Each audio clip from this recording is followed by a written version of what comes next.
Alhamdulillah wa syukrulillah wa la haula wa la quwata illa billah. Wassalatu wassalamu ala Rasulillah wa ala alihi wa sahbihi wa wala. Rabbi shrah li sadri wa yassir li amri wa hlul 'uqdatam min lisani yafqahu qawli.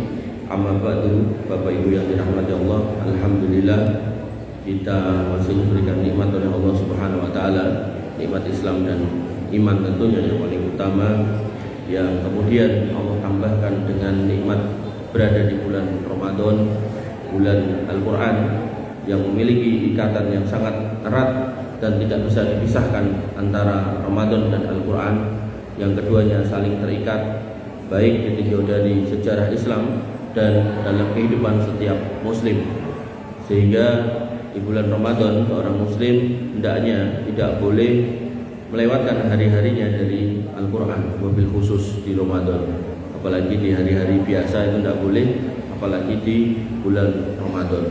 Bapak Ibu dirahmati oleh Allah Subhanahu wa taala, maka ibarat tubuh tanpa ruh, ibarat malam tanpa bulan, ibarat taman tanpa bunga, seorang muslim ketika menjauh dari Al-Quran maka keadaannya seperti itulah. Nah, kita renungkan dalil-dalil kenapa seorang muslim tidak boleh terpisah dari Al-Quran, karena Quran atau Ramadan adalah bulan Quran.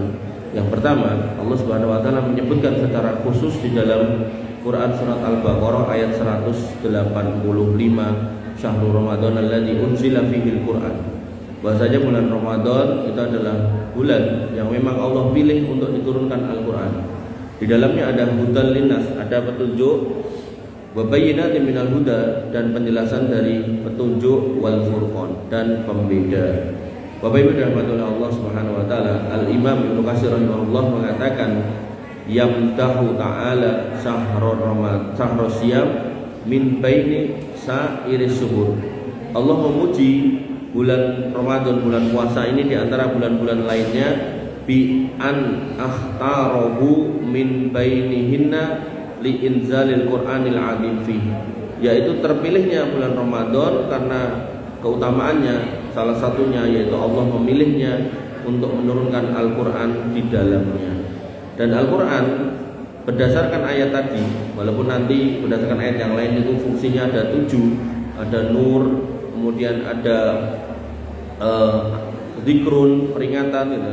Tapi paling boten dari ayat 185 tadi itu ada 3 fungsi, yaitu hudan, wa bayyinatin minal huda wal furqan. Maka untuk bisa mendapatkan Quran itu sebagai hidayah, petunjuk, jalan terang, maka ya Quran itu harus dipelajari. Makanya Bapak Ibu dirahmati oleh Allah Subhanahu wa taala, harusnya kita melazimi majelis ilmu tidak cuma di Ramadan, tapi di selepas Ramadan kita juga harus istiqomah untuk terus bermajelis ilmu. Makanya sering saya ulang-ulang di mana-mana, bahwasanya Nabi SAW bersabda, "Mastama'a qaumun fi baitin min buyutillah yatluna kitaballah wa yatadarasunahu bainahum illa nazalat alaihimus sakinah." Tidaklah seorang muslim itu berkumpul di rumah di antara rumah-rumah Allah, yatluna kitaballah, membaca Al-Qur'an, wa yatadarasunahu bainahum, dan mempelajarinya, mempelajari isinya.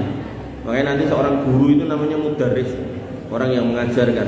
Nah, Bapak Ibu dirahmati oleh Allah Subhanahu wa taala, maka ketika seorang muslim itu mempelajarinya, tentu di majelis ilmu tentunya, maka yang terjadi adalah illa nazalat alaihimus sakinah, maka hidupnya akan diberikan ketenangan.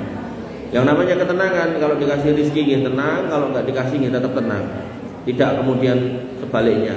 Dan jangan sampai kemudian kita berpikir kalau orang itu hartanya banyak terus tenang, boten nggih.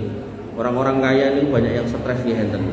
Makanya Bapak Ibu dirahmati oleh Allah Subhanahu wa taala, di sini disebutkan bahwasanya Ramadan terpilih oleh Allah Subhanahu wa taala sebagai bulan yang utama dan dipilih sebagai waktu saat Allah turunkan Al-Qur'an Al-Azim. Kemudian wa kana fihi bi lailatul qadar. Dan kenapa Ramadan disebutkan secara khusus? Karena di dalamnya juga ada Lailatul Qadar. Kama qala ta'ala, sebagaimana Allah Subhanahu wa taala berfirman, "Inna anzalnahu fi lailatul qadar."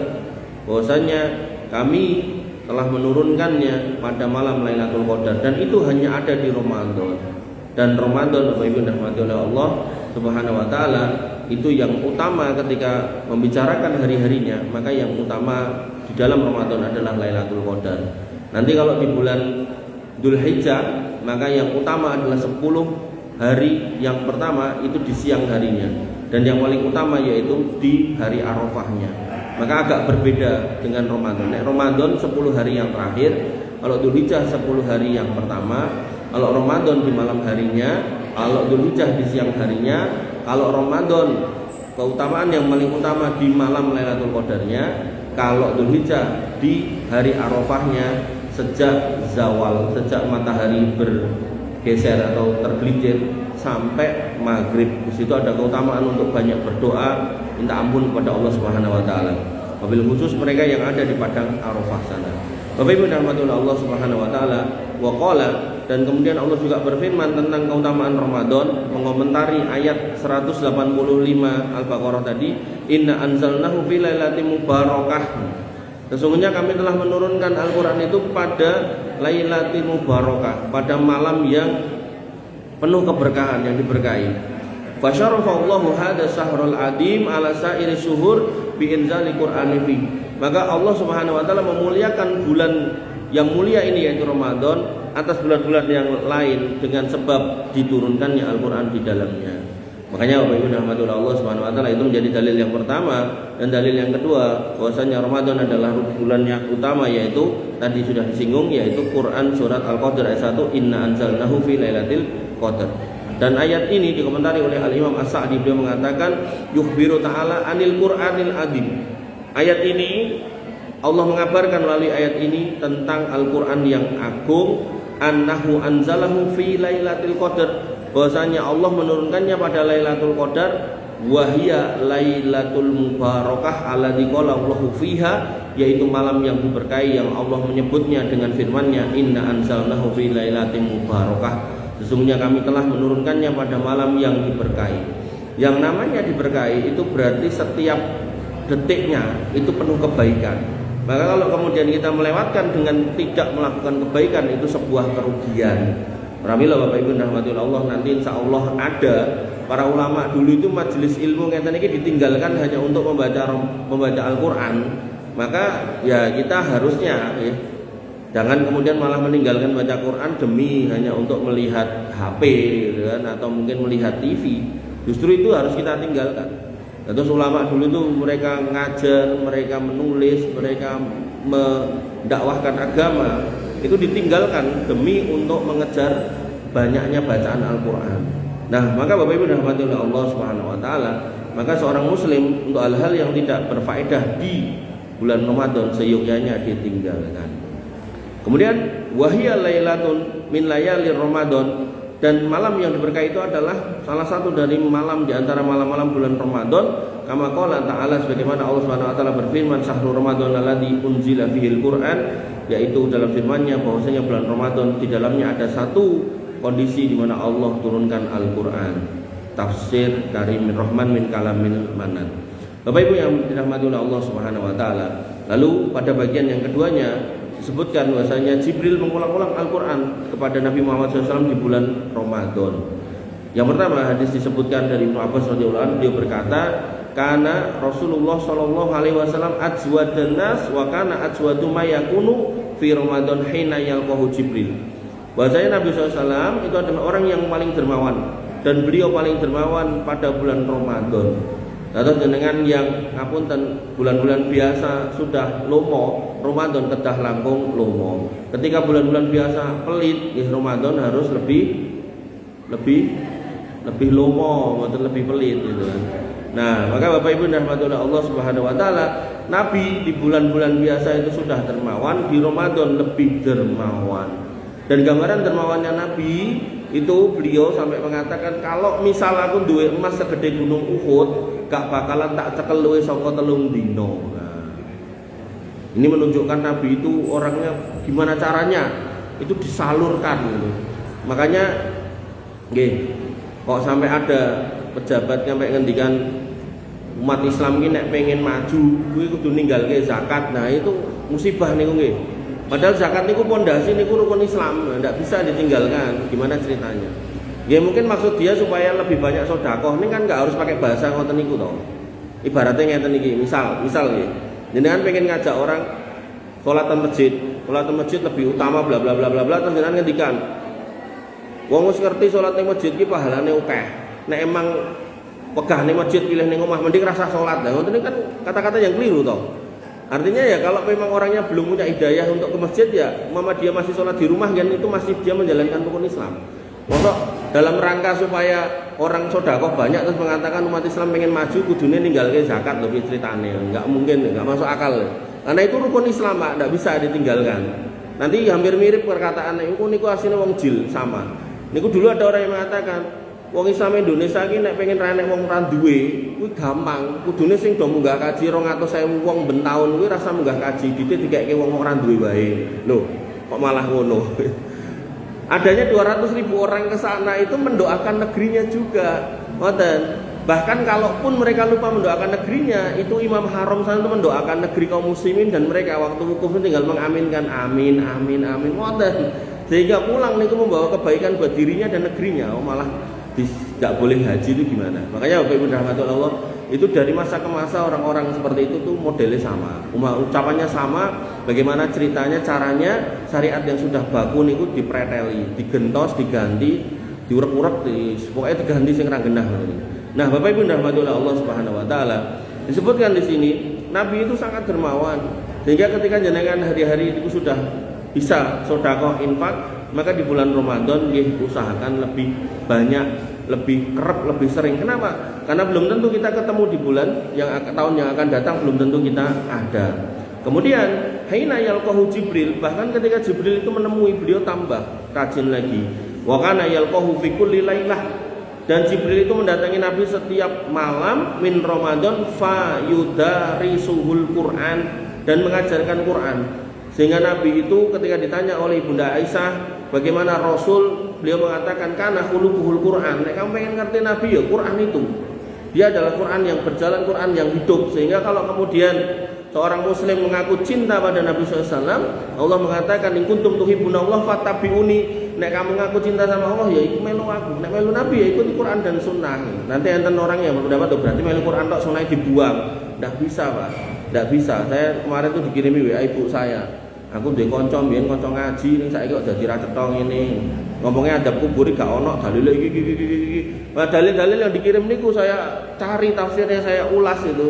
Saya kirim balik ke ibu saya niku ternyata dalil yang mendukung adanya adab kubur. Niku nek dibahas dawa lagi niku. Nah, makanya Bapak Ibu dirahmati oleh Allah Subhanahu wa taala, seorang muslim ketika bisa menerima Quran, maka wajib dia menerima hadis juga. Niku sudah sepaket, tidak bisa ditolak. Makanya nek enten ulem dige Pak Pendi, Pak Effendi misalnya gitu. Niku nggih maksudnya nggih sekalian kalih garwanipun, mboten kemudian Pak Pendi makan tok. Lah tulisannya Pak Pendi tok ngono. Bojoku ora kuwatire engko suguhane mung nggo wong siji. Nggih mboten sedanten. Makanya Bapak Ibu dirahmati oleh Allah Subhanahu wa taala, ayat mengatakan wa ma atakumur rasulu fahuduhu wa ma nahakum anhu fantahu. Apa yang yang Rasul itu perintahkan ambil, yang dia larang tinggalkan. Niku sudah sepaket. Makanya sama orang-orang yang seperti itu saya katakan nek jenengan ra ngandel karo hadis, nggih mungkin nek jenengan sedo niku mang siram piyambak. Terus kain kafan niku mang nggih piyambak. Terus mang nggo pacul piyambak duduk dhewe. Soalnya tata cara menguburkan jenazah dari awal sampai akhir mboten enten dalam Quran itu ndak ada. Ndak ada. Ada itu disebut kubur, hatta zurtumul makobir, sampai kamu mendatangi kuburan. Teknis bagaimana kita nyemplung dan kuburan, mandinya segala ndak ada. Makanya Bapak Ibu rahmatullah Allah Subhanahu wa taala niku kelompok paling bahaya nih, ingkar sunnah nih. Wong menafsirkan dengan tafsirnya sendiri aja wis salah apalagi malah menolak. Bapak Ibu rahmatullah Allah Subhanahu wa taala. Nah, kemudian dikatakan di sini Jibril datang untuk mengajari, fayudarisuhu, mengajari. Dan selain mengulang bacaannya juga diajarkan maknanya, isinya, kandungannya apa. Fala Rasulullah sallallahu alaihi wasallam atswadu bil khair min rihil mursalah. Dan di bulan Ramadan Nabi itu nggih kedermawanannya itu bahkan melebihi angin yang berhembus. Nek cara wong Jawa ngarani calcul, mau mampu ya pokoke los. Butuh napa saged nggo. Dan itu nggih Pak Bu sesuai kemampuan. Ndak harus sifatnya materi nggih. Artinya kalau memang jenengan ndak punya materi dan mampu tenaga. Jenengan ndak punya tenaga mampunya doa nggih doa. Ngoten mawon. Terus ndak harus sama satu dengan yang lain, nggak harus umpami. Oh derek iuran apa niku tingginya pakai bukone mboten saged derek misal. Oh ya wis tak ngusungi piringe, oh ya wis tak isa-isa, ndak apa-apa. Dan ndak perlu kemudian gengsi mosok aku melu isa-isa, ndak apa-apa, Pak. Ndak apa-apa. Dan orang-orang yang terlibat dalam kebaikan, selama kebaikan itu bergulir, maka akan mendapatkan pahala yang sama sebagaimana orang yang melakukannya. Jika kalau orang yang keluar duit itu bisa mendapatkan pahala orang yang berpuasa, sejumlah orang yang berpuasa, kok kemudian kita nderek isa-isa gitu. Kita nderek isa-isa, maka di situ pun kita akan mendapatkan pahala yang sama. Ning yang keliru adalah nek duit-duit ning milih isa-isa niku lho. Nah, niku yang keliru. Nah, artinya nek misalnya kula bareng mriki kula ajeng pindahan wirun ngisi pengawasan, kok kemudian ya usate kan ngongkon isa-isa ya kudune ngewangi. Lah kula isa-isa ten mriki lah, mengko mereka malah kula ketinggalan. Nah, makanya kita punya kondisinya masing-masing ngoten lho. Nah, sehingga Bapak Ibu dirahmati oleh Allah Subhanahu wa taala, apapun keterlibatan kita dalam kebaikan, di situ akan mendapatkan pahala yang sama satu sama lain. Tentu sesuai makomnya masing-masing. Pramila, kalau memang mampu secara finansial ya hadirlah secara finansial, jangan hadir secara tenaga. Syukur-syukur wis finansial nggih tenaga nggih niku langkung sae. Tapi nek aku iso ning urun bar kuwi aku enek acara ndak apa-apa, monggo. Makanya Bapak Ibu dirahmati oleh Allah Subhanahu wa taala, mengenai hadis ini Ibnu Hajar Al-Asqalani mengatakan dengan perkataan yang sangat indah, wa qauluhu fayudarisuhul Qur'an, bahwasanya Jibril itu mengajarkan Quran kepada Nabi sallallahu alaihi wasallam, ai yudzakiru iyyahu wal mudarasatu mufa'alatun minad darsi wa huwa takraru li syai'. Yang dimaksud mengajarkan Al-Qur'an kepada beliau yaitu saling mengulangnya. Dan terus nyimak, ngulang, murojaah. Kemudian mudarasah adalah mufa'alah dari ad-dars, yaitu pengulangan terhadap sesuatu. Ya, terus selain dihafalkan, hafalannya diulang, nanti juga di cross check isinya gimana. Wal makna anna Jibril alaihi salam kana yu'aridun Nabi sallallahu alaihi wasallam bil Qur'an fi kulli Ramadan. Dan makna hadis ini bahwasanya Jibril alaihi salam itu mengulang-ulang Al-Qur'an bersama Nabi sallallahu alaihi wasallam setiap Ramadan, setiap malam datang. Dengan bayangke bahwasanya Nabi itu nggih sik tahajud, tarawih. Nabi itu tarawih niku di akhir hayat beliau pada malam yang 23, 25 dan 27. Di 24 tidak keluar, di 26 tidak keluar, di 28 tidak keluar. Nah, para sahabat kemudian yang ngentosi niku kan makin ke belakang makin banyak. Nah, mereka kemudian bertanya, "Ya Rasul, jenengan kok mboten medal?" Kata Nabi, "Aku ra metu sengaja." Lalu Nabi ngertos nek dintosi, ning Nabi sengaja ndak keluar. Mergo aku kuatir mengko nek mbok anggap wajib. Sehingga tarawih niku hukumnya sunnah muakkadah mboten wajib buat jenengan yang punya acara atau kegiatan yang memang urgent. Tapi nek memang ndak ada kegiatan namung ten dalem, buka-buka HP, nonton TV, nah niku tarawih langkung sae. Nah, tarawih langkung sae. Ngirin dan Valentino Rossi lewat. Nah, napa melih nggih? Nabi mengatakan man shalla ma'al imam hatta yansharif, siapa yang sholat bareng imam sampai selesai, kutiba lahu qiyamul lailah, maka akan tercatat pahala sholat semalam suntuk. Sehingga jenengan tinggal derek sama Pak Imam. Nah, imamnya dan mriki misal setengah jam gini sampai rampung, nah, maka tertulis sholat semalam suntuk. Dalilnya apa? Dalilnya niku, dan dalil itu muncul ketika Nabi niku tarawih di malam yang kedua tiga.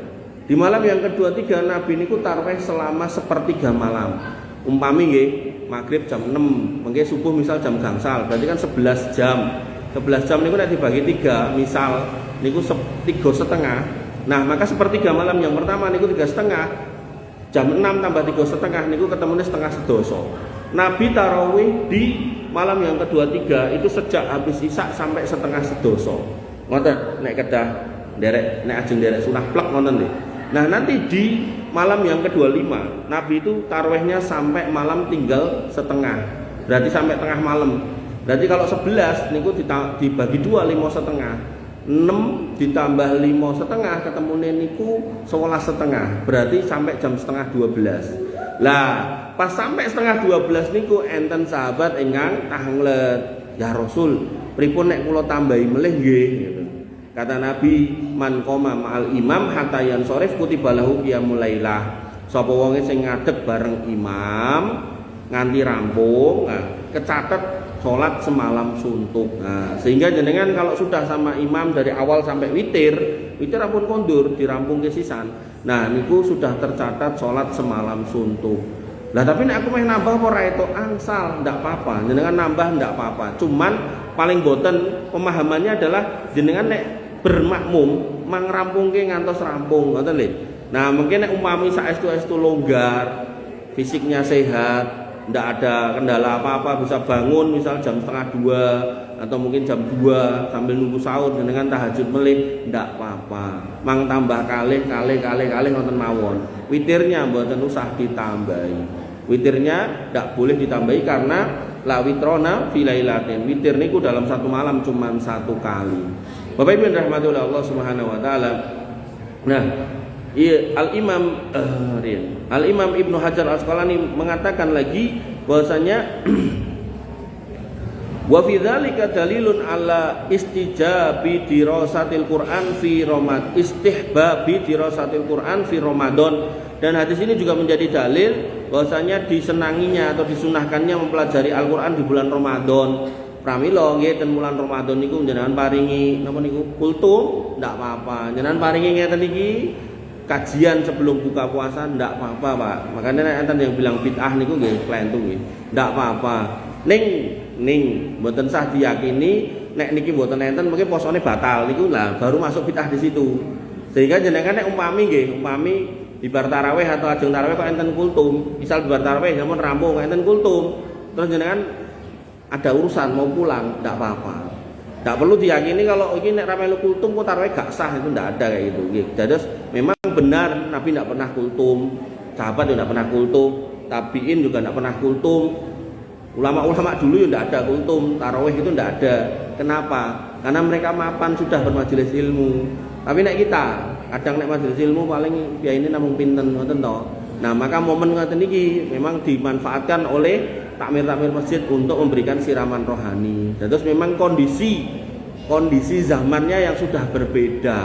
Makanya pantas ketika Nabi SAW mengatakan, nggih, la tasubbu ashabi, jangan mbok hina sahabatku. Lau anfaqtu misla Uhudin dahaban, nek kowe duwe emas sak gedene gunung Uhud, mbok infake sahabatku pasti mung sakmene diinfake, maka pahalamu enggak bakal ngungguli sahabatku. Kenapa? Karena sahabat Nabi itu nggih mapan. Yang namanya Ibnu Umar itu nggih di luar Ramadan niku enggak akan berpindah dari 10 ayat kalau belum paham tafsirnya. Niku Ibnu Umar memaksa dirinya untuk kenal Quran. Makanya murid-muridnya Ibnu Umar niku menjadi imam-imam di dalam tafsir sebagaimana Imam Nafi, kemudian ada Mujahid dan seterusnya. Itu orang-orang yang sering disebut di dalam kitab tafsir karena mengambil ilmunya dari seorang sahabat yang memang ahlul Quran. Nek kita, nek mboten enten pengaosan nggih nyandake HP gitu, nek mboten remote TV. Nah, sing mirip-mirip gedene semonten niku lho. Nah, maka Bapak Ibu rahmatullah Allah Subhanahu wa taala, kita jarang memaksa diri kita untuk bermajelis ilmu. Maka ketika diberikan wasilah di bulan Ramadan, nggih, setan-setan dibelenggu, kemudian pintu surga terbuka, pintu neraka ditutup, hati-hati terbuka untuk merengkuh hidayah. Nah, dengan melampah untuk mendapatkan hidayah, nggih niku kemudian disambut oleh takmir-takmir dengan diberikan majelis ilmu. Alhamdulillah gitu kan. Makanya Bapak Ibu rahmati Allah, di sini dikatakan oleh Ibnu Hajar Al-Asqalani bahwasanya di bulan Ramadan itu disunahkan atau dicintai atau disenangi adanya dirasatil Quran fi Ramadan, adanya pembelajaran tentang isinya Al-Qur'an, wastimai ala dzalika, dan berkumpul untuk majelis tentang Quran, wa ardil Quran ala man huwa ahfadulahu, dan membacakan Quran kepada yang lebih hafal darinya. Atau jenengan nek kersa tahfidz niku nggih langkung sae ten wulan Ramadan. Atau misal jenengan napa niku tarawih, ngertos enten masjid tarawih yang semalam 1 juz, mami nek ten mriki nggih 10 hari terakhir. Lah, jenengan nek pun ngertos niku jadwale Pak Imame, Mas Imame niku surat nopo atau juz pinten, jenengan ten wingking kalih maos Quran angsal ngeten kalih nyemak. Ndak apa-apa, ngangge mushaf ndak apa-apa, ngangge HP ndak apa-apa. Ning nek ngangge HP pakai datane mang pejairiyin. Mengke WA mlebet malah jawab WA niku batal mengke salate. Nggih. Dados ndak apa-apa. Dalile apa? Dalile Ibunda Aisyah pada waktu itu menginginkan qiyamul lail tarawih bareng-bareng. Nah, beliau punya bekas budak namanya Zakwan, diminta untuk ngimami. Mas Zakwan imamono. Lah, Mas Zakwan ini tidak hafal Quran, maka Mas Zakwan ini membawa Quran dalam ngimami, dan itu tidak diingkari oleh para sahabat. Ketidakingkaran para sahabat atas apa yang dilakukan oleh Zakwan atas perintah Ibunda Aisyah menjadi dalil oleh para ulama bolehnya membaca Quran, jangankan sebagai makmum bahkan sebagai imam niku angsal. Pramila umpami ten mriki misal ngersake ning kene ora sak juz Mas, tapi pokoke diwaca kita Al-Baqarah, kita awal, kita hari pertama, ndak apa-apa. Jenengan siapkan niku ten ngajeng niku napa niku tatakan niku lho, jagrak niku. Nah, Qur'ane sing ageng dibikak 2 halaman. Disepakati satu rakaat 1 halaman. Mengke dapat 2 rakaat kan 2 halaman niku. Nah, mengke begitu salam ngadeg diwalik. Nah, dapat 2. Ndak apa-apa ngoten niku. Anton jenengan nek mau nglampahi ten dalem ya enggak apa-apa ngoten niku gitu. Makanya Bapak Ibu rahmati oleh Allah Subhanahu wa taala, yang namanya qiyamul lail dalam hal ini tarawih itu salat sunnah sehingga banyak kemudahan. Benten kalih salat wajib. Nek salat wajib memang ndak hafal ayate, hafal ya mung kul huwallahu ahad nggih niku mawon sing diwaos. Karena memang harus hafalan. Tapi kalau sudah salat tarawih nggih banyak kemudahan. Termasuk jenengan nggih, wah iki nek ning Baitur Rahman ono kuwi 10 hari terakhir sak juz aku ra kuat tak pindah masjid, mboten usah. Tetep ten mriki. Nah, tapi aku kesel Mas. Nek memang jenengan saya sejak awal jenengan ngangge kursi mboten napa-napa, lenggah ndak apa-apa. Lah aku isin aku cek gede dhuwur ganteng kok. Mboten usah isin, timbang mungkin geblak gitu. Dan para sahabat, Pak, Bu, tadi disebutkan oleh Nabi, iman mereka itu sama kita itu jauh. Kita niku jauh di bawah, mereka jauh di atas. Makanya ketika Nabi SAW niku sholat walaupun 11 rakaat kok dibaca niku Al-Imran, Al-Baqarah, Al-Maidah, niku hatinya niku penuh kecintaan untuk nderek. Tapi fisik kaki, suku niku ndak bisa mengingkari nek kesel. Yo tetep monting, tapi mereka mboten kemudian tak mulih ngoten mboten. Mereka yang ndak kuat kakinya mipir minggir, mados tembok, mados cagak. Tinggi napa nggih senderan. Berarti salat karo senderan entuk angsal. Ndak apa-apa. Dadi nek jenengan umpami isin, mboten ajeng ngangge kursi isin, mang golek tembok senderan, ndak apa-apa gitu. Nek perlu misal tembok enten cekelane, mang cekelan niku mboten napa-napa gitu. Ngoten. Lah kok enek ngono. Lah sahabat niku ya enggak dapat tembok, enggak dapat cagak niku ngangge tongkat. Ngoten. Makanya Bapak Ibu dirahmati oleh Allah Subhanahu wa taala, itulah ketika muncul rasa cinta dalam hati seorang mukmin. Kalau sudah cinta, mbok ibadah abote kaya ngopo dilakoni. Tapi nek pun mboten cinta, alah mung kacek 5 menit kowe pilih pindah. Pindah ning kono wae. Lah emang ning kono piye? Luwih cepet. Pirang menit? 5 menit. Alah, 5 menit pilih pindah. Makanya Bapak Ibu dirahmati oleh Allah Subhanahu wa taala, nggih. Kembali ke sini. Jadi kalau memang memungkinkan jenengan mentahfidz Quran di hadapan orang yang hafal Quran itu lebih baik. Kalaupun enggak, jenengan bisa ikut menyimak imam-imam yang membaca surat tapi panjang. Di situ jenengan bisa di belakang sambil menyimak, enggak apa-apa. Nah, kemudian hadis berikutnya tentang interaksi kita dengan Quran di bulan Ramadan, yaitu Nabi SAW mengulang-ulang Al-Quran bahkan 2 kali di Ramadan yang terakhir.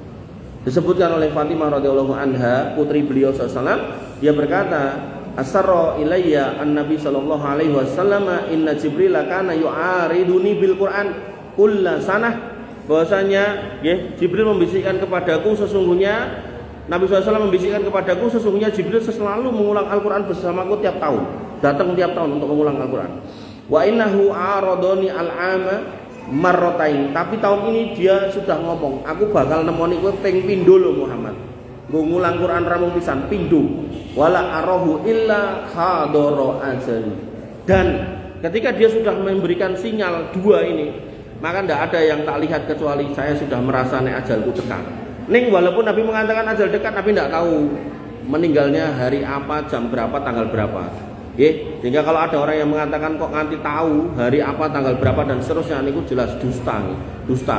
Sampai enten yang sering saya ulang-ulang niku namanya Mama Gufron niku, terus dia bilang ada seorang pemuda naik motor kecelakaan. Begitu malaikat maut sudah mau mendekati dia sebut nama saya, Gufron, malaikat maut mulih gitu. Nah, niku dusta nggih, jelas. Artinya Bapak Ibu dirahmati oleh Allah, akidah dalam Islam niku clear, jelas, tidak bisa diotak-atik, nggih. Maka ketika kita belajar dengan benar akidah yang benar, maka kita kalau ketemu orang-orang kayak gitu enengnya nggih mau mesake. Wis tuwek bukannya untuk hidayah tapi malah jauh dari jalan yang benar. Bapak Ibu dirahmati oleh Allah Subhanahu wa taala, nggih kados sing ngendikan wau lho, zakat itu harus ditinggalkan. Ning beliau sudah minta maaf, mudah-mudahan tidak diulangi. Disebutkan tentang hadis ini, dijelaskan oleh Imam An-Nawawi, beliau berkata, fi hadzal hadis dalilun ala fadilati dirasatil Quran fi Ramadan. Bahwasanya Nabi sampai didatangi Jibril bahkan sampai 2 kali menjelang wafat, ini menunjukkan bahwasanya ada keutamaan besar mempelajari Al-Quran di bulan Ramadan. Wa alal ijtima'i ala dzalik, dan juga ada keutamaan berkumpul untuk membahas mempelajari Al-Quran. Pramila ketika kita majelis ngeten niki insyaallah niki sae, mboten bid'ah mboten. Selama tidak diyakini nek niki wajib mboten niki. Tapi nek iki wajib nek gak ngene engko posone gak utama lah niku klentu, ndak boleh kayak gitu. Wa ardil Quran ala ahlil fadli wal hifdi, dan membacakan Al-Quran kepada orang-orang yang punya keutamaan dan hafalan terhadap Quran.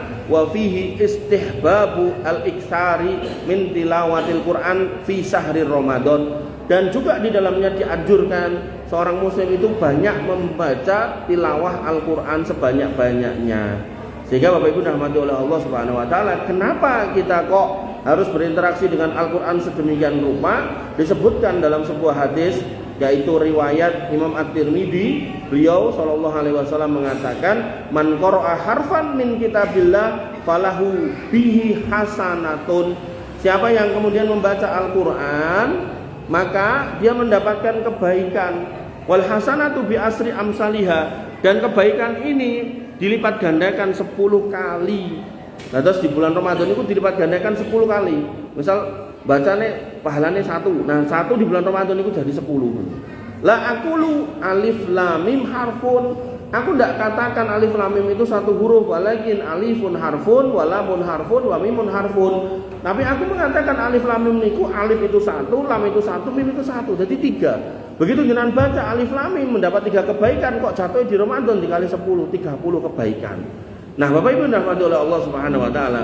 Nah, Al-Imam Al-Mubarakfuri menjelaskan tentang hadis ini, man qara'a harfan min kitabillah ay minal Qur'an. Barang siapa yang membaca satu huruf dari kitabullah dimaksud adalah Al-Qur'an, falahu bihi hasanatun, maka dia akan mendapatkan kebaikan, ai thawabu hasanatin, atau pahala dari kebaikan itu. Wal hasanatu bi asri amsalihha, kata beliau, kama qala ta'ala, man ja'a bil hasanati falahu asru amsalihha. Maka ini persis dengan firman Allah, barang siapa yang melakukan kebaikan maka dia mendapatkan 10 kali lipatnya. Nah, Bapak Ibu dirahmati Allah Subhanahu wa taala, kalimat berikutnya, fa idza kana hadza min sa'iril awqati fa kaifa bi ramadhanil ladzi tadha'afu fihi hasanat. Jika kondisi itu hadir di waktu-waktu di luar Ramadan, maka bagaimana halnya dengan Ramadan? Ramadan itu dilipat gandakan, masuk kita tinggalkan. Makanya Bapak Ibu dirahmati Allah Subhanahu wa taala, masih ada waktu, jangan sampai kita tinggalkan keutamaan membaca Al-Qur'an. Kemudian Nabi SAW menyebutkan lagi pada hadis riwayat Imam Muslim, Iqra'ul Qur'an fa innahu ya'ti yaumal qiyamah safi'an li ashabi. Bacalah Al-Qur'an karena dia akan datang pada hari kiamat sebagai pemberi syafaat. Al-Imam An-Nawawi menjelaskan fi hadzal hadis fadilatu tilawatil Qur'an. Dalam hadis ini ada keutamaan membaca Al-Qur'an, wa annahu yasfa'u liqari'ihi yaumal qiyamah. Karena Qur'an itu akan memberikan syafaat pada pemberi yang dia membacanya. Wal muradu bi ashabil amilun, dan yang dimaksud sebagai orang yang membacanya, sahibul Qur'annya, yaitu orang-orang yang mengamalkan isinya. Wa idza kana hadza fi kulli waqtin, dan jika demikian halnya terjadi di setiap waktu, fa fi ramadhana aqdamu wa akmalu li'annahu syahrul Qur'an. Maka di bulan Ramadan jauh lebih utama dan lebih sempurna karena Ramadan adalah bulan Al-Qur'an. Bapak Ibu dirahmati oleh Allah Subhanahu wa taala, sehingga di bulan Ramadan seorang muslim tidak boleh meninggalkan Al-Qur'an. Kedah dipadosirin melih niku Qur'ane ten pundi, mungkin ndek biyen ndelekke ten pundi ngantos lali. Nesupen nah dipadosirin, diresiki, dibikak melih, diwaos melih. Ndak apa-apa rada telat. Kalau wingi kula ten kantor niku enten kultum niku, enten kepala bidang saya niku tanya, "Mas iki wis Ramadan kelima aku urung mulai piye?" "Ndak apa-apa, mulai aja, Bu." Wajib mulai dadak ngenteni Ramadan rampung napa pripun? Wajib balik meneh ning Ramadan setunggal nggih mboten saged to. Mulai aja ndak apa-apa, Bu. Lah aku kok ra iso ngene ra nggih mboten sak tekane mawon. Setane niku pokoke pun main terus. Wah aku ngene, kok aku ngono, kok aku repot walah. Kok dadak masak, dadak ngene. Makanya Bapak Ibu rahmatullah Allah Subhanahu wa taala, nggih, membaca Quran pun nggih jenengan ndak harus dengan posisi jenengan harus di masjid, pakai pakaian yang sempurna, ndak harus. Yang penting jenengan wudu suci, jenengan ten dalem ten griya ngangge sarung kali kaos oblong ndak apa-apa, Pak. Ndak harus kemudian nyandak baju koko ngangge kopiah madhep kiblat, ndak harus. Ndak ada sunnah yang mewajibkan seperti itu, ndak ada. Kalau memang itu lebih utama, ya. Kalau memang lebih utama, ya. Tapi kalau mengharuskan seperti itu yang saya tahu ndak. Ini kan bisa baca Quran pakai celana panjang ndak apa-apa, pakai kaos oblong ndak apa-apa. Sing penting jenengan suci, tidak terkena najis, la yamassuhu illal mutahharun. Al-Qur'an itu ndak bisa dipegang oleh orang-orang yang tidak suci. Nah, makanya Bapak Ibu rahmatullah Allah Subhanahu wa taala, saat ini pun masih ada solusi ketika jenengan misal nggih, ibu-ibu misal datang bulan gitu kan, masih bisa membaca Quran lewat HP. HP itu nanti dalam fatwa-fatwa ulama Saudi yang baru yang kontemporer itu dikatakan kalau HP yang isinya Quran itu tidak dihukumi sebagai mushaf. Jadi masih bisa membaca Quran pakai HP, pakai laptop, pakai tablet gitu. Nek nganggo puyer entuk ora Mas, angsal nek mumet gitu. Nah, Bapak Ibu rahmatullah Allah Subhanahu wa taala. Lalu potret para ulama dalam berinteraksi dengan Quran seperti apa? Disebutkan yang pertama yaitu tentang Imam Az-Zuhri. Beliau yang dikatakan idza dakhala Ramadan fa inna ma huwa tilawatul Quran wa it'amut ta'am. Al-Imam Az-Zuhri yaitu kalau masuk bulan Ramadan maka yang ada hanyalah tilawah Quran dan memberi makan. Bagi-bagi makanan, bagi-bagi takjil sama baca Quran. Terus jadwal ngaos niku nol. Karena memang pada waktu itu tidak ada kultum. Karena orang-orangnya sudah sadar untuk majelis ilmu di hari-hari biasa. Terus pengawasan itu dipreke kabeh ngoten. Nek kula malah Ramadan itu malah kebak. Makanya Bapak Ibu rahmatullah Allah Subhanahu wa taala, yang harus kita pahami memang kita itu beda masa, beda iklim, beda zaman. Zaman dulu tuh orang niku mapan untuk belajar majelis ilmu. Jenengan nek ngertos Imam Nawawi, niku saya baca manakibnya, baca napa nggih istilahnya, keutamaan beliau, kisah-kisah keutamaan beliau. Niku majelis ilmu niku sehari ping 12, Pak. Kula paling pol niku nate ping 6 napa ping 7 niku tenawak niku luar biasa, ra karo-karuan. Pokoke ndelok kasur niku kaya pengen ambruk bluk ngoten niku. Wong niki wae kula subuh niku pun ping 3 subuh. Ngantos jam 6, terus jam 6 dugi jam 7. Kayak niku subuh niku ten Baki mriku, Siwal mriku. Terus jam 6 dugi jam 7 kula ten Solo Sumber. Terus jam 8 dugi jam 9 selangkung, 9 seprapat niku ten kok Wonosari. Dadi ngidul, ngalor, ngidul meneh. Niku tekan omah niku jam 11 kirang sekedhik niku. Wah, niku rasane niku wis luar biasa. Niku kula mbayangi Imam Nawawi niku ping 12, Pak. Pantesan umure mboten dangu, sekawan dosa sekawan meninggal. Nek kula sakniki sekawan dosa setunggal. Pramila umpami kula sekawan dosa sekawan nggih kirang 3 tahun kas berarti. Bapak Ibu rahmatullah Allah Subhanahu wa taala. Niku Imam Nawawi ndak pernah ngeluh. Niku dalune niku tesih lelekan nulis kitab. Makanya barokahnya kitab beliau niku sampai hari ini masih kita baca. Riyadhus Shalihin niku hampir di tiap masjid niku enten Riyadhus Shalihin. Tapi nek kitab sing aneh-aneh, aliran aneh-aneh enggak ada. Kitabnya orang Khawarij itu di enggak semua masjid ada, kitabnya orang Syiah enggak semua masjid ada. Tapi kitabnya Imam Syafi'i, Imam Nawawi, Ibnu Katsir itu menunjukkan Allah itu benar-benar menepati janji, inna nahnu nazzalna dzikra wa inna lahu lahafidun. Quran kuwi adzikra jenenge, aku sing ngeduke, aku sing jaga. Pramila terjaga Qurannya, terjaga penjelasan-penjelasannya ya hadis-hadisnya itu. Makanya Bapak Ibu rahmatullah Allah Subhanahu wa taala. Nggih. Di sini dikatakan Imam Az-Zuhri niku kalau Ramadan kajian libur, yang ada cuman baca Quran sama bagi-bagi makanan. Ngoten.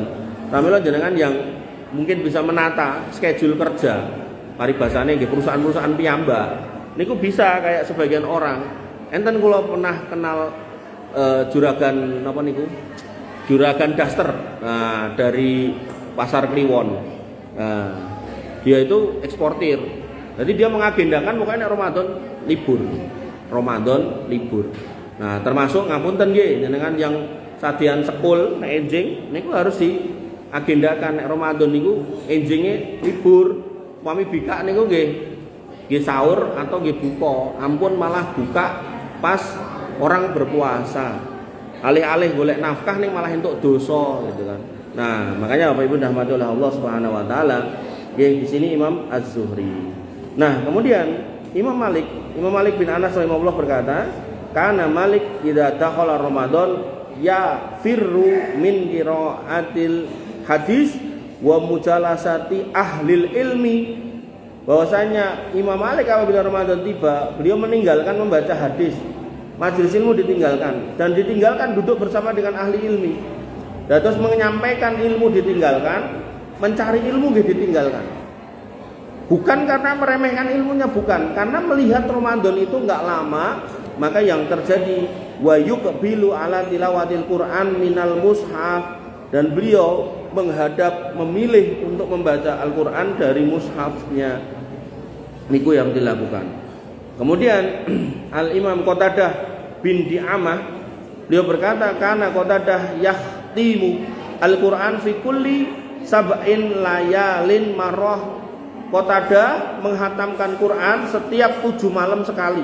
Niki di hari-hari biasa, 7 malam sekali. Nah, fa idza jaa Ramadan khotama fi kulli salasi layalin marrah. Kalau bulan Ramadan tiap 3 malam selesai, berarti semalam 10 juz. Nah, kemudian fa idza ja'al asru, kalau kemudian sampai di 10 terakhir, khotama fi kulli lailatin marrah, beliau menghatamkan setiap malam 1 Quran full dihatamkan. Makanya tidak harus seperti ini nggih, jenengan umpami nggih saged target misal pokoknya anggar 10 dina apa 20 dina aku sekali hatam. Lah mungkin 10 terakhir jenengan 1 kali hatam, berarti Ramadan selesai 2 kali hatam. Nah niku alhamdulillah seperti itu ndak apa-apa. Bapak Ibu rahmatullah Allah Subhanahu wa taala. Al-Imam Syafi'i dikatakan di sini kana asy-Syafi'i yahtimu Al-Qur'an fi Ramadan sitaina khatmah. Bahwasanya Imam Syafi'i menghatamkan Quran sebanyak 60 kali hatam. Nek 60 dibagi 30 niku berarti sehari 2 kali, Pak. Sehari 2 kali. Siwa mayaqra'u fis shalah, selain yang dibaca pada waktu sholat. Padahal imam-imam ngeten niki nek sholat niku, sholat tarawih atau sholat qiyamul lail niku mesti lama, Pak. Mesti enggak mungkin mau sak juz, enggak mungkin. Mesti lebih. Makanya Bapak Ibu rahmati oleh Allah Subhanahu wa taala, niki para ulama yang sholih yang bener. Nek niki masih masuk akal, Pak. Bisa hatam 2 kali, bisa hatam 1 kali dalam 1 malam, atau mungkin sekian malam sekali. Niki masih masuk akal. Sing gak masuk akal niku lho, Habib niku lho. Wah, Habib Fulan bin Fulan bisa menghatamkan Quran semalam 150 kali. Tidak masuk akal. Wis ra nemu nalar, piye ceritane ndak bisa. Ndak bisa dilogika seperti apa, ndak bisa. Makanya Bapak Ibu rahmati oleh Allah Subhanahu wa taala, kalau yang kayak gitu jenengan ampun napa istilahnya? Ampun gumun. Justru jenengan dengan mengaji akidah yang benar, mudah-mudahan jenengan diberikan basira. Nek enten wong ngoten niku, walah iki wong ora bener ngawur. Ora mungkin iso. Makanya Bapak Ibu rahmatullah Allah Subhanahu wa taala, Ibrahim An-Nakhai dikatakan kanal Aswatu ibni Yazid yahtimul Quran fi Ramadan fi kulli lailataini. Al-Aswad bin Yazid menghatamkan Al-Quran di Ramadan setiap 2 malam sekali. Wa kana yanamu bainal maghrib wal isya, dan beliau itu tidurnya cuman antara maghrib dan isya. Dan terus tipsnya biar bisa tiap 2 malam itu hatam 1 kali, niku ling sare. Jadi siang niku enggak tidur, pagi enggak tidur, tidurnya cuma antara maghrib kali isya. Nah, terus biar bibar sholat maghrib sare, terus mungkin ada isya, bangun wungu, lajeng lanjut mulai gas mulai. Dan ini benar-benar kalau orang yang tidak memiliki rasa cinta, walah susah. Wong kita yang punya rasa cinta aja kadang susah gitu. Bapak Ibu rahmatullah Allah Subhanahu wa taala, wa kana yaqumu fi syahri bil Qur'ani kullih, dan bahwasanya beliau membaca seluruh Al-Quran dalam sebulan. Jadi tidak kemudian ada yang diloncat-loncatin, tidak. Dan enaknya membaca Quran, niku jenengan mulai dari awal, dari tengah, dari akhir. Nabi mengatakan bahwasanya fa inna asdaqal hadisi kitabullah, sebaik-baik sebenar-benar perkataan niku Al-Quran. Sehingga jenengan mau mulai dari manapun itu kebaikan, tidak ada hal yang perlu diragukan. Tapi kalau jenengan membaca yang lain, barangkali jenengan gadah guru, gadah nopo istilahnya, gadah pengajar agama, terus diparingi kitab, iki kitab manakib, kitab iki wacanen. Nek ngoten niku jenengan kedah ngertos niku artine nopo, Jangan sampai jenengan membaca sesuatu yang tidak ada kaitannya dengan Quran, bahkan mungkin isinya adalah kalimat-kalimat yang mengandung kesyirikan. Lah pokoke nek ngono kuwi Mas enten, mungkin saya pernah contohkan nggih, ada tulisan itu tulisannya ya Habib Fulan, Habib Muhsin, anta imamuna. Wahai Habib Muhsin, engkau adalah imam kami. Sampai di situ tidak ada masalah. Nah, kalimat keduanya, wahai Habib Muhsin, ikdi hajatina. Wahai Habib Muhsin, tunaikan hajat-hajat kami. Nah, kalau sudah ada permintaan kepada selain Allah, maka di situ jatuh permasalahan soal akidah. Sehingga yang namanya doa wal ibadah, doa itu ibadah, maka memalingkan ibadah yang harusnya kepada Allah tapi dipalingkan kepada makhluk, itu namanya kesyirikan. Makanya Bapak Ibu rahmatullah Allah Subhanahu wa taala, seorang muslim ya harus hati-hati kalau membaca selain Al-Qur'an. Tapi kalau membaca Quran, maka jenengan mulai dari manapun itu semuanya bernilai kebaikan. Nah, Bapak Ibu rahmatullah Allah Subhanahu wa taala, bagian kelima hikmah dan Allah berkata, "Syahrul Ramadan lahu khususiyah bil Quran." Bulan Ramadan memiliki kekhususan dengan Al-Qur'an, kama qala ta'ala, sebagaimana Allah taala berfirman, "Syahrul Ramadan alladzi unzila fil Qur'an." Bahwasanya bulan Ramadan adalah bulan yang Allah turunkan di dalamnya Al-Qur'an. Fayam bagi ayyuksirul muslimu min tilawatil Qur'an fi. Maka seyogyanya sepatutnya seorang yang menyatakan diri sebagai orang yang beriman memperbanyak membaca Al-Qur'an di dalamnya, wa ayyatadabbara ayati, dan banyak merenungkan mempelajari isinya, wa ayya'mala bima fi, dan mengamalkan apa yang ada di dalam isinya. Kemudian Ibnu Qayyim al-Jauziyah mengatakan, laisa syai'un anfa'alil qalbi min qira'atil Qur'an bit tadabburi wat tafakkuri. Tidak ada sesuatu yang lebih bermanfaat bagi hati melebihi dari membaca Al-Qur'an, mentadaburinya dan mentafakurinya. Fa innahu jami'u li jami'i manazilis sa'irina wa ahwalil amilina wa maqamatil arifin. Karena Al-Qur'an itu mengumpulkan semua makom orang-orang yang mencari jalan kepada Allah, mengumpulkan semua makom para pelaku pengamal Quran, dan mengumpulkan semua makom orang-orang yang mengenal Allah atau yang dikenal dengan arifin. Wa huwa alladhi yusirul mahabbah wasyauqa wal khauf war raja wal inabah wat tawakkula war ridha wat tafwida wasyukra wasabra wasairal ahwali alladhi biha hayatul qalbi wa kamaluh. Dan Al-Qur'an itulah yang mewariskan, menjadikan sebab hati memiliki kecintaan kepada Allah, punya rasa rindu kepadanya, punya rasa takut kepadanya, penuh harapan kepada Allah, ingin selalu kembali kepadanya, tawakal kepada Allah, ridho dan menyerahkan semua urusan hanya kepada Allah, syukur dan sabar dan seluruh keadaan yang dengannya hati itu menjadi hidup dan menjadi sempurna. Kemudian Imam Ibn Rajab Al-Hambali mengatakan, faman adraka sahra Ramadan walam yastaghil fihi bil Quran faqad fawwata ala nafsihi khairan katsira. Siapa yang kemudian mendapati Ramadan dan tidak mau menyibukkan dirinya dengan Al-Quran, maka sungguh dia telah melewatkan kebaikan yang sangat banyak buat dirinya. Wa hurima min barakatin adimah, maka dia adalah orang yang terhalang dari keberkahan yang sangat besar. Fa innal Qur'an nazala fi hadha syahr fayambagi ayyuksirul muslimu min tilawatihi fi. Karena Quran diturunkan di bulan ini, maka seyogyanya seorang muslim memperbanyak tilawah Al-Quran di bulan Ramadan. Kesimpulannya Bapak Ibu rahmatullah Allah Subhanahu wa taala, Ramadan dan Al-Quran memiliki hubungan yang sangat erat. Al-Quran diturunkan di bulan Ramadan dan khususnya di Lailatul Qadar.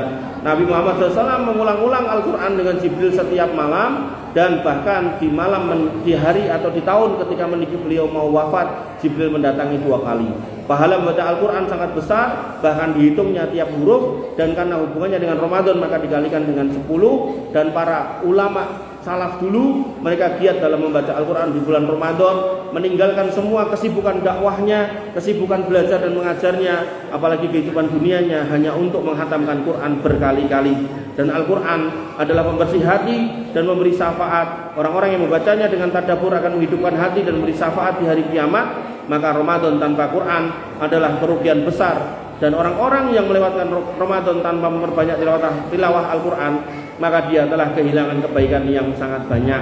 Maka di akhir kajian ini saya mengajak diri saya secara pribadi dan panjenengan semua, maka mari kita pegang lagi Al-Quran, kita baca lagi, kita renungkan lagi, kita datangi lagi majelis-majelisnya, agar hati kita hidup tidak menjadi keras apalagi mati. Naudzubillah summa naudzubillah. Kajian ini kita tutup dengan doa, Allahumma ja'alil Qur'ana rabi'a qulubina. Ya Allah, jadikanlah Al-Qur'an ini sebagai musim semi di hati-hati kami, wa nura sudurina, dan cahaya bagi dada-dada kami, wa jalaa ahzanina, dan sebagai penghilang kesedihan-kesedihan kami, wa dhahaba humumina wa humumina, dan jadikanlah Al-Qur'an ini sebagai penghapus kegelisahan-kegelisahan dan kesusahan-kesusahan kami. Allahumma rzuqna tilawatahu ana al-laili wa atrafan nahar. Ya Allah, anugerahkanlah kepada kami untuk membacanya di waktu malam dan di ujung siang. Warzuqna tadabburahu wal amali bih, dan anugerahkan kepada kami kemudahan untuk mentadaburinya dan mengamalkannya. Allahumma ja'alhu hujjatan lana wa la taj'alhu hujjatan alaina. Ya Allah, jadikanlah Quran sebagai hujah yang membela kami, jangan sebagai hujah yang nanti akan menentang keadaan kami di akhirat. Allahumma ja'alna min ahlil Qur'anil ladzi hum ahluka wa hafaduk wa khasatuk. Ya Allah, jadikanlah kami termasuk ahli Quran yang merupakan keluarga-keluarga Engkau dan orang-orang yang Engkau pilih. Rabbana taqabbal minna innaka antas samiul alim. Ya Rabb, kami terimalah dari kami semua amal ibadah kami, sesungguhnya Engkau lah Rabb yang Maha mendengar lagi Maha mengetahui. Wa tub alaina innaka antat tawwabur rahim, dan terimalah taubat kami, sesungguhnya Engkau lah Rabb yang Maha menerima taubat. Wa sallallahu ala nabiyyina Muhammadin wa ala alihi wa sahbihi wa sallim ajmain. Dan semoga salawat dan salam senantiasa tercurah kepada Nabi kita Muhammad SAW, keluarganya dan semua sahabatnya serta orang-orang yang mengikutnya sampai akhir zaman. Maka akan yang bisa saya sampaikan, kurang lebihnya saya mohon maaf. Al-afu minkum, subhanakallahumma bihamdika, asyhadu an la ilaha illa anta, astaghfiruka wa atubu ilaik. Assalamualaikum warahmatullahi wabarakatuh.